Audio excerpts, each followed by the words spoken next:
This is the Louis T. Network.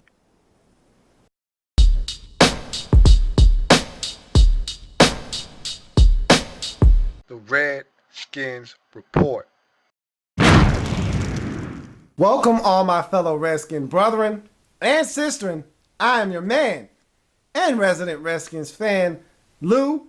Thank you for joining me here on the Redskins Report. A little bit more upbeat today. Friday, before the game, Skins 0-3, traveling to 1-2 Oakland to take on the Raiders. And look, gotta have it. There's no other way to say it. Last week was must win. This week is must win or season is over. Last week was must win or else.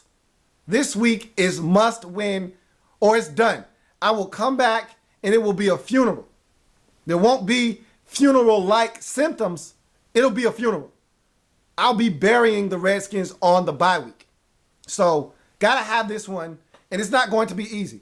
When we first looked at the schedule, this was a tropical trip right before the bye to Oakland to get a win and go into the bye feeling good. Now, this is for survival. This is for the rest of the season. Now, I come to you today with optimism. A lot of optimism. I went back and watched the game again. Normally, I don't watch the game twice. There's no reason to. Even when we win, I don't go back and watch the games because I watch it so thoroughly the first time around. I don't need to go back. I take copious notes. You know that. You see the notes that I take. And I stop the game while it's playing. I rewind it. I watch plays over and over again. Sometimes I go back and I look at the film. I might watch it from the all 22s to see where guys were supposed to be, what the coverages were on certain plays. But for the most part, I don't watch games over again. Does me no good. I know what's going to happen. I already know what is going to occur. I don't need to watch it again.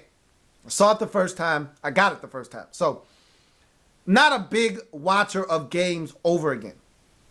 But I went back and watched this Lions game closely to see some of the mistakes we made and see some of the positives and to see if we are close to getting back to what we were a season ago at the end when we had a 7-game winning streak.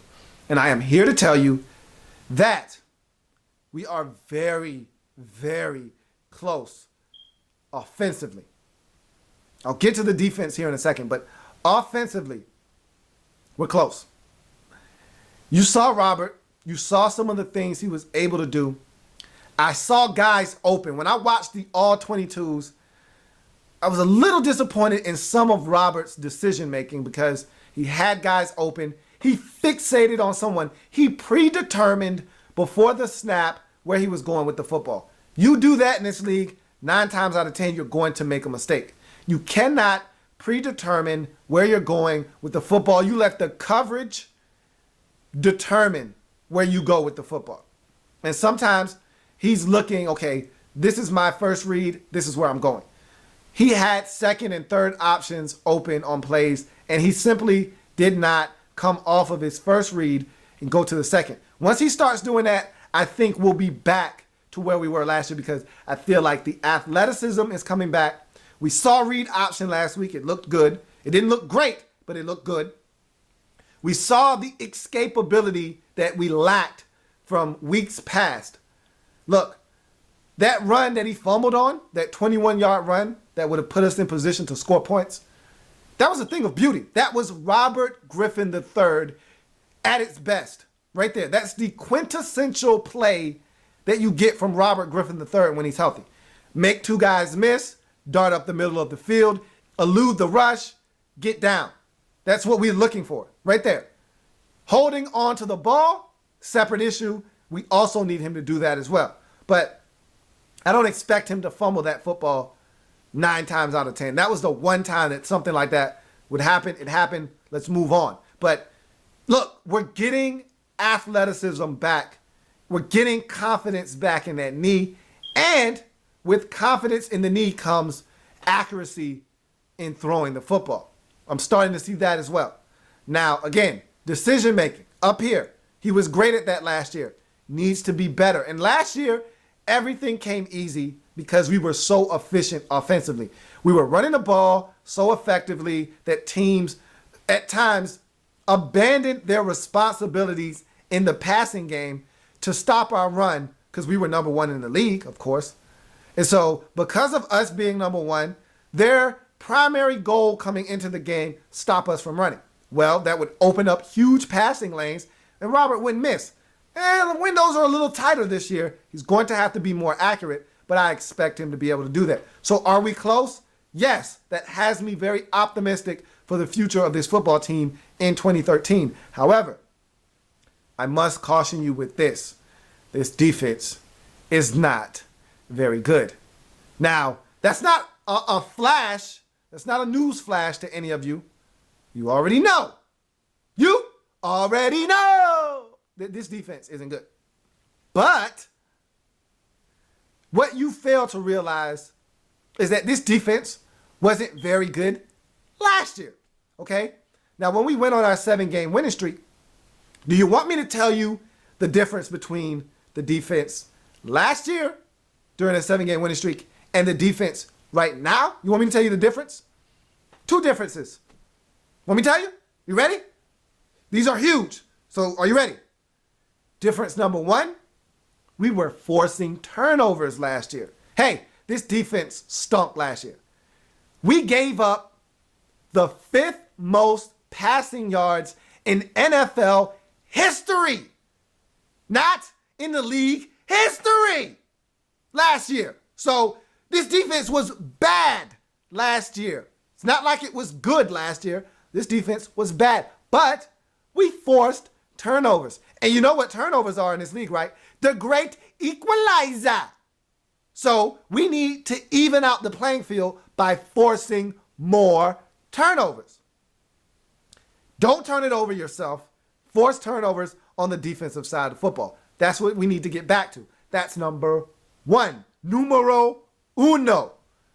Dos. Number 2 is confidence. When you win, when you force turnovers, you win. Winning creates confidence. Confidence creates swagger. Swagger creates better performance on the field.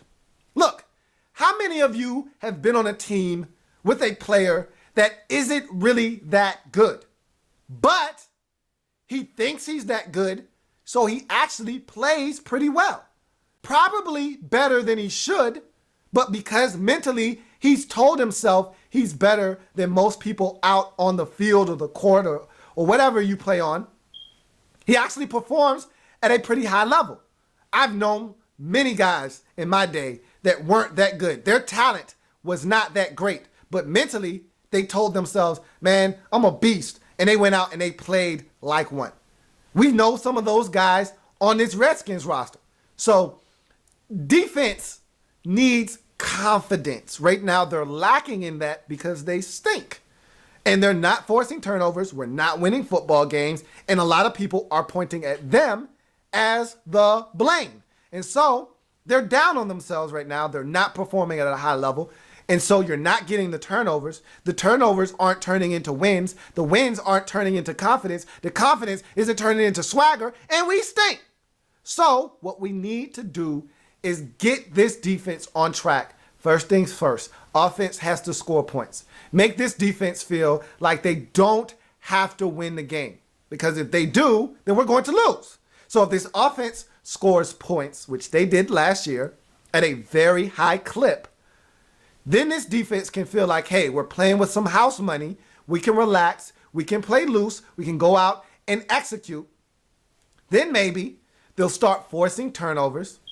And then they'll get confidence because we'll start winning football games. And then they'll get that swagger. Yeah, we're nice. Yeah, you don't want none of us. And then when you start getting that swagger, that's when you start playing that kind of defense that we played in the last 7 games of the season when we won the division. So I feel like if the offense comes along, the defense will follow suit. But if the offense continues to struggle, this defense will feel like they have to win us football games. And we all know they can't do it. So Watching film, I saw something very alarming, however. I watched the all 22s. And you get the overhead view when you watch the all 22s, and it's very telling. And I don't know if you guys picked up on this or not. 2 weeks ago, all right, we played the Packers. And Aaron Rodgers said immediately in the post-game interview, you know when the telecast, or whatever station it is, if it's Fox, they're going to send Pam Oliver to chase down the quarterback of the winning team or the best player of that game. In that particular game, of course, it was Aaron Rodgers. He had a field day on us. And so, of course, we were on Fox. They sent Pam Oliver down to talk to Aaron Rodgers. And in that post-game interview, he said something very interesting to me. And I heard him, but I thought that Aaron was lying. I just thought Aaron was being cocky. You know, Aaron's a cocky guy. I'm not mad at him. When you're good, you're good. And Aaron said, yeah, you know, the Redskins. Pam Oliver asked him a question, something to the effect of, hey, how were you able to go out and have the success that you had in this football game? And he basically said, in a nutshell, in cocky Aaron Rodgers fashion, I love that guy. Look, he said, Jim Haslett basically came out in single high. I don't know what this team was thinking, but they came out in single high. They gave us a lot of single high safety look, and we just took advantage of it. What? What? We did what? I said, nah, Aaron's being facetious. He's not serious. We didn't give them single high safety looks all game. What is he talking about? I don't know what he's talking about. So I went back and I watched film. Aaron wasn't lying. You damn right we were playing single high safety that game. What are we doing? So then I went and watched the Detroit game and I said, okay, well, maybe that was just our plan against Aaron Rodgers because this offense is so explosive. But then I looked at the Detroit Lions film. We did the same thing. When did we become good enough as a football team on the defensive side of the football in our secondary to play man-to-man coverage with a single high safety? When did that become the norm in Washington? Whatever happened to playing zone defense? Now look, our zone defense stinks and we don't get enough pressure on the quarterback. I get it. But you can't blitz and play single high safety, man across the board, and expect us to win battles 8 times out of 10. We're not good enough. You got Josh Wilson, D'Angelo Hall, and a rookie in David Amerson out there across the board in man-to-man coverage with Brandon Merriweather as your single high safety. That's not going to get it done. We're going to lose 9 times out of 10 doing that. And we blitzed on top of it, and we're not a good tackling team. Jim Haslett has to find better ways to generate pressure and still play soft coverage on the back half. That's why we were giving up chunks. If you didn't notice, against the Packers and the Lions, we gave up chunks. And the reason why we gave up chunks is because it was man-to-man coverage. If you don't make the tackle, I'll give you an example. Nate Burleson on that 50-yard reception that set the Lions up for points. David Amerson gambled. And I don't have a problem with gambling, except when you miss.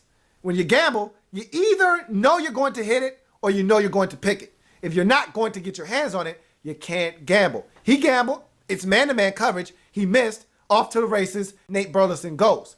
That's an example of single high safety, man-to-man coverage. You don't get it done. You give up a big play. I'll give you another example. Amerson is in man-to-man coverage versus the receiver Durham on a corner route late in the ball game that set up their touchdown to put them up by 10 to basically put the game away. Man-to-man coverage, single high safety. Safety's nowhere in the picture because he's more worried about helping out on the side that Megatron is on than helping out on the side where Chris Durham is. And so they throw the corner route. Amerson gets beat. It's a 33-yard gain. Helps them score a touchdown at the end of the football game. So you see my point. We have to be better on the defensive side of the football. Now, look, I get where Jim Haslett is coming from. This defense isn't getting enough pressure. He's trying to generate it by blitzing. But our secondary isn't good enough. And that's why we're giving up chunk yardages. That's why we're not stopping teams because we can't tackle well out in space. We've got to devise ways better to get to the quarterback and to still play solid coverage behind that. We're not a man-to-man coverage defense. We're not good enough. We don't have enough horses to do that. He's got to be better than single high safety man across the board. We're damn near playing cover zero. If not for that single high safety, it's man across the board, no help. And so that's a scary proposition when you're talking about our defense. So we got to be better. He's got to come up with better schemes, better ways. And look, we need actual safeties out on the field. 2 weeks ago, it was E.J. Biggers at safety. Last week, it was Josh Wilson at safety. How about we just put two safeties that are actually safeties on the field? Whatever happened to Reed Doughty? Good old-fashioned Reed Doughty. Look, he's not the best. I know that, but he does his job. He does it adequately. How about just sticking good old Reed out on the field and seeing what happens? What's wrong with that? Or maybe Bakari Rambo. I don't care at this point. Fix it. All right, and quit with the blitzing that leaves us exposed on the back end, and quit with so much. Look, you can play. I'm not saying you can't play single high safety. I'm just saying it can't be 85% of the time. And watching those games, these teams that have really good quarterbacks got single high safety a lot of the time. It's not hard to pick that apart. Find the open guy winning the one-on-one matchup, throw him the football. So I get it, but we got to be better. So, that was a lot. Now, as far as this game is concerned, it's not about the Raiders. Look, they're a solid football team. Terrell Pryor is going to be a handful. He had a concussion last week. The Redskins are preparing for him to play. I expect him to play. On our injury front, Fred Davis, questionable. Jordan Reed, questionable. Brandon Jenkins, questionable. Kai Forbath, questionable. Look, of all of those guys, I need one of those tight ends to play. Can't have both of my athletic tight ends out, which would leave me with just Niles Paul and the Lumberjack. I love both of those guys, but they do not help me in the passing game like either Fred Davis would, Freddie D, or good old Jordan Reed. I need one or the other to play. I can't have both out in this football game. Look, we just got to find a way to win this game. We got to find a way. We need to run the ball. I said it last week on the wrap-up of the Lions game that we need to run the football more. We went away from Alfred Morris for no reason. Robert had no games last year where he approached 40 passing attempts for a reason. Because he didn't need to, because we ran the football. We need to get back to running the football. He threw the football 50 times last week. Inexcusable when you're in the football game. Get back to running Alfred Morris. And he ran well. And the thing that I don't understand is, guess what? We got a healthy Roy Halou Jr. Hello? Can we please use this guy? He's an asset to this offense. And yet, this guy is seeing the field less and less every week. Let's put Roy Halou in the game. Let's throw him the football out of the backfield. Let's hand him the ball a couple of times. Let's hand the ball to Alfred Morris. Let's get back to Redskins football last year that was winning football. Winning, duh. I'm trying to win. And throwing it 50 times with Robert Griffin III isn't Redskins winning football. So this isn't about the Raiders, though. This is about us. If we do what we need to do to become winners again, we will win. If we take care of the football, force turnovers, get stops on third down, catch the football, score points when they're there to be scored, not turn it over in the other team's red zone, or not turn it over when you're approaching scoring position. If we do all of the things necessary, limit the penalties, be clean offensively, if we do all the things we did last season, we're going to win. We're going to win on most Sundays because we're a good football team.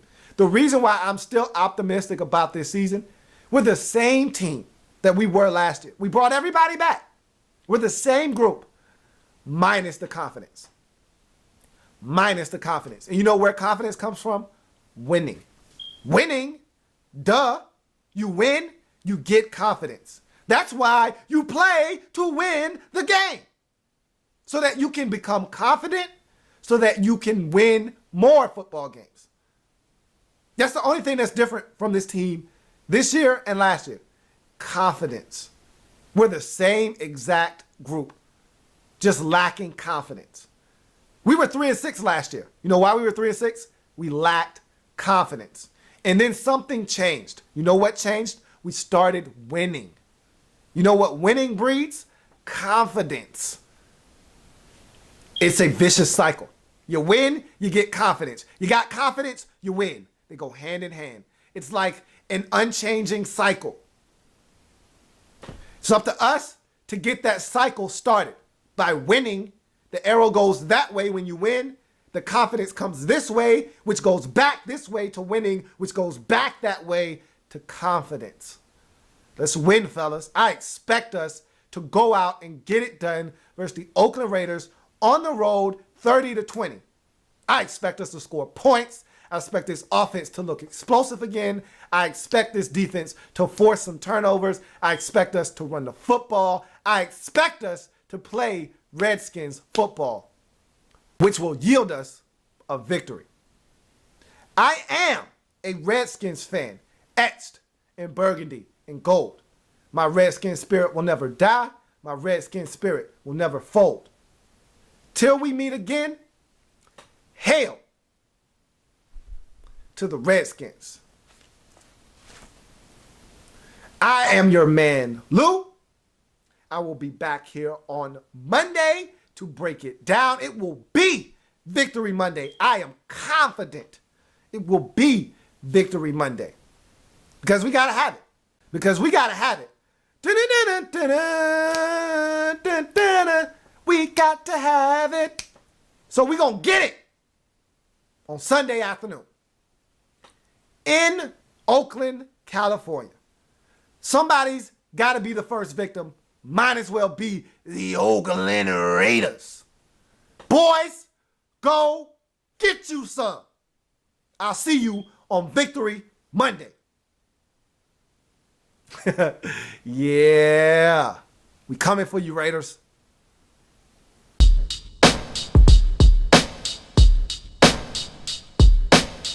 The Redskins Report.